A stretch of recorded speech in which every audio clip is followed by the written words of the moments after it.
झारखंड के विधानसभा में हेमंत सोरेन ने एक ऐतिहासिक भाषण दिया। उन्होंने कहा कि हम जंगल में रहते थे, आपके बगल में आकर बैठ गए संविधान की वजह से, तो आपके शर्ट खराब हो गए।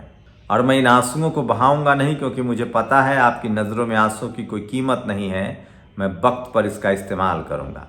और यहाँ तक उन्होंने कहा कि दलित, पिछड़े, आदिवासी, अल्पसंख्यक, किसान एकजुट हों, आपको संवैधानिक अधिकार बचाने का मामला है।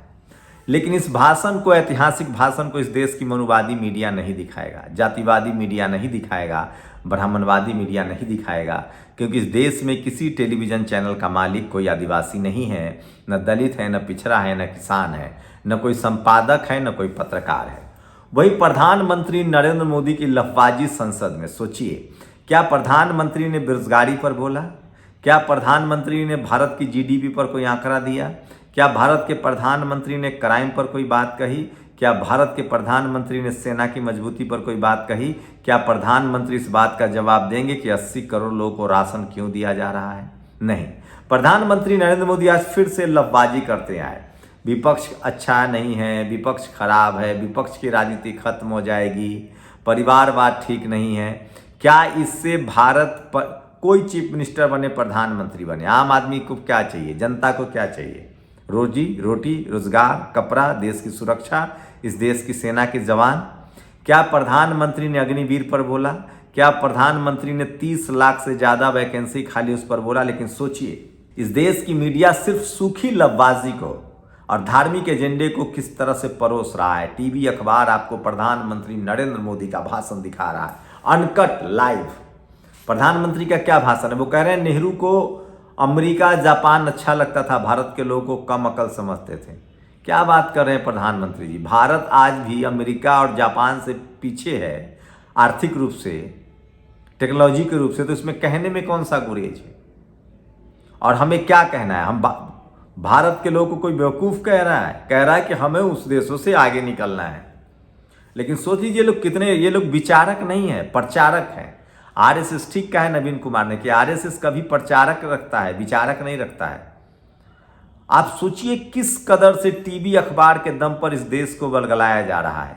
कायदे से तो प्रधानमंत्री का 10 साल का सम्मान के चलिए अंतिम बजट भाषण था, उनको बताना चाहिए था कि उन्होंने 5 ट्रिलियन इकोनॉमी के लिए क्या रास्ते अपनाए हैं, कितने लोग गरीबी रेखा से नीचे आए हैं, और अगर गरीबी रेखा से नीचे आए हैं, गरीबी दूर हुई और भारत विकसित देश बनने जा रहा है, तो 80 करोड़ लोगों को 5 किलो राशन क्यों देना पड़ रहा है?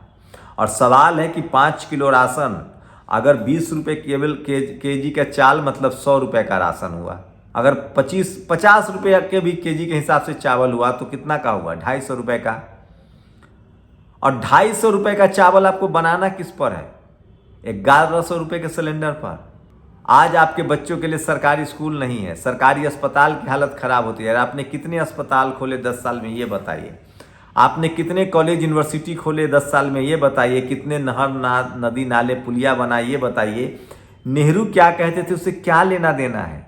तो सोचिए इस देश की मनुवादी मीडिया, जातिवादी मीडिया किस तरह से बीजेपी का स्पोक्स पर्सन और प्रवक्ता बना हुआ है और इस देश के नागरिकों के खिलाफ है।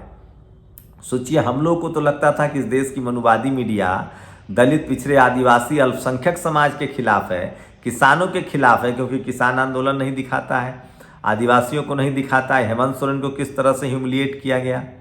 लेकिन अब पता चल रहा है कि इस देश की जातिवादी, मनुवादी, ब्राह्मणवादी मीडिया इस देश के सवर्ण गरीबों के भी खिलाफ है। प्रधानमंत्री की उपलब्धि कोई है तो बस सिर्फ इतनी है कि उन्होंने सवर्ण गरीबों को 10% रिजर्वेशन दिया है, जो कि दलित, पिछड़े, आदिवासियों का हक था, उसको मारा है। जाट, पटेल, मराठा, गुर्जर को रिजर्वेशन मिलना चाहिए, जो दरअसल आर्थिक रूप से नहीं, सामाजिक रूप से और शैक्षिक रूप से पिछड़े हुए हैं। आरक्षण तो उनका मिलना चाहिए, लेकिन आरक्षण मिल गया जनरल कैटेगरी के लोगों को।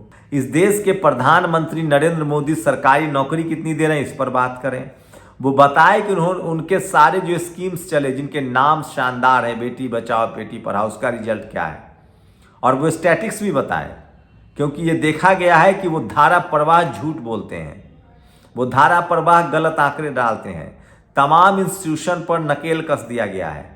इनकम टैक्स, ईडी और सीबीआई का ही दुरुपयोग नहीं हो रहा है, तमाम स्टैटिकल सर्वे आने वाले इंस्टीट्यूशनों को मना कर दिया गया। कोई सर्वे ही नहीं आ रहा है, न गरीबी का सर्वे, न भुखमरी का सर्वे। वो तो इंटरनेशनल ऑर्गेनाइजेशन जो सर्वे करता है उसमें भारत लगातार पिछड़ता जा रहा है।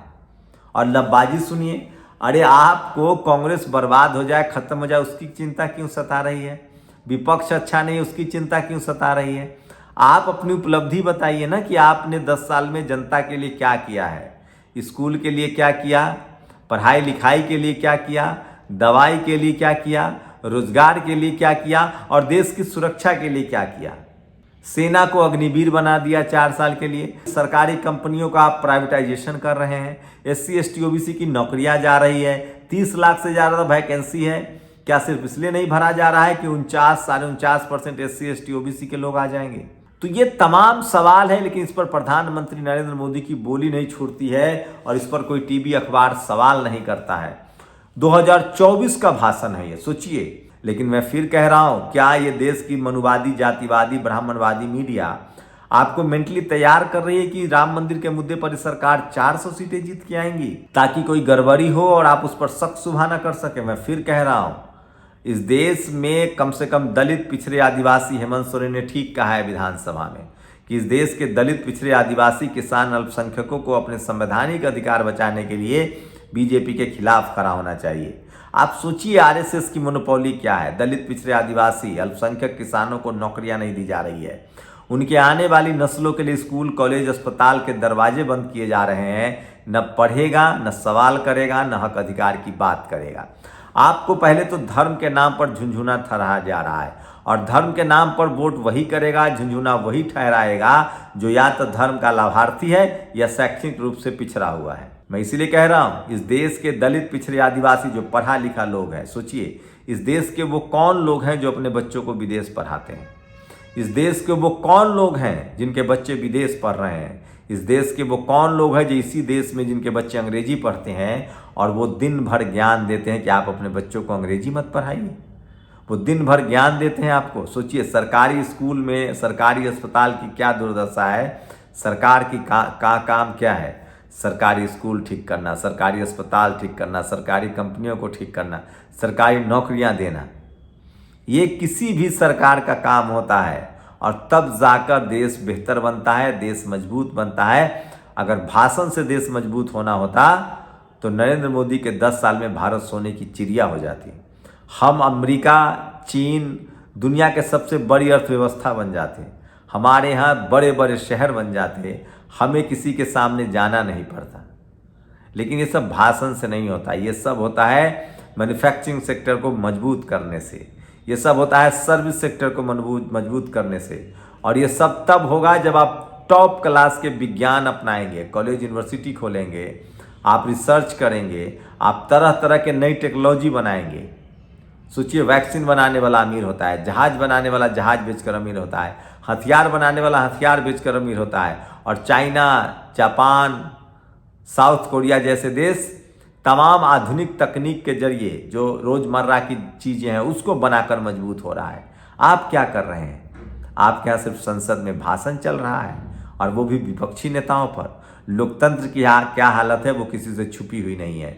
आज भी दलित, पिछड़े, आदिवासी, किसान, अल्पसंख्यक के लिए राजनीति क्या, चपरासी तक के दरवाजे बंद हैं।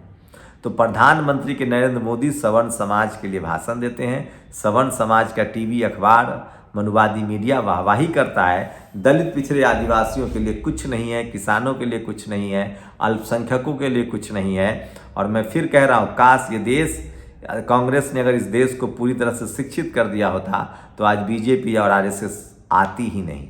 और अब तो इन्होंने कोशिश कर दी है, चाहे वो न्यू एजुकेशन पॉलिसी हो या इनकी जो पूरी रणनीति है कि दलित, पिछड़े, आदिवासी और किसानों के बच्चे को पढ़ने लिखने नहीं देना है। पढ़ने लिखने भी देना है तो वैज्ञानिक सोच नहीं पैदा होने देना है, उनको अंधविश्वास, पाखंड और कर्मकांड में धकेल देना है। और इस देश का जो जाति का लाभार्थी है, जो धर्म का लाभार्थी है, वो अपने बच्चों को विदेश पढ़ा रहा है। और प्रधानमंत्री आपके जो हैं वो लफ्फाजी कर रहे हैं, वो विपक्ष को ज्ञान दे रहे हैं। अरे आपकी सरकार ने क्या किया ये बताइए। क्या आप लोग मेरे विश्लेषण से सहमत है, असहमत है? अपनी प्रतिक्रिया जरूर दीजिए। शुक्रिया। नेशनल दस्तक की आपसे गुजारिश है कि अगर इसको बचाना चाहते हैं तो नेशनल दस्तक को सब्सक्राइब करने के लिए रेड कलर के सब्सक्राइब बटन को दबाएं, फिर बेल आइकन की घंटी दबाएं। नेशनल दस्तक को बचाने के लिए बहुत जरूरी है कि हर खबर को शेयर करें, लाइक करें, कमेंट जरूर करें।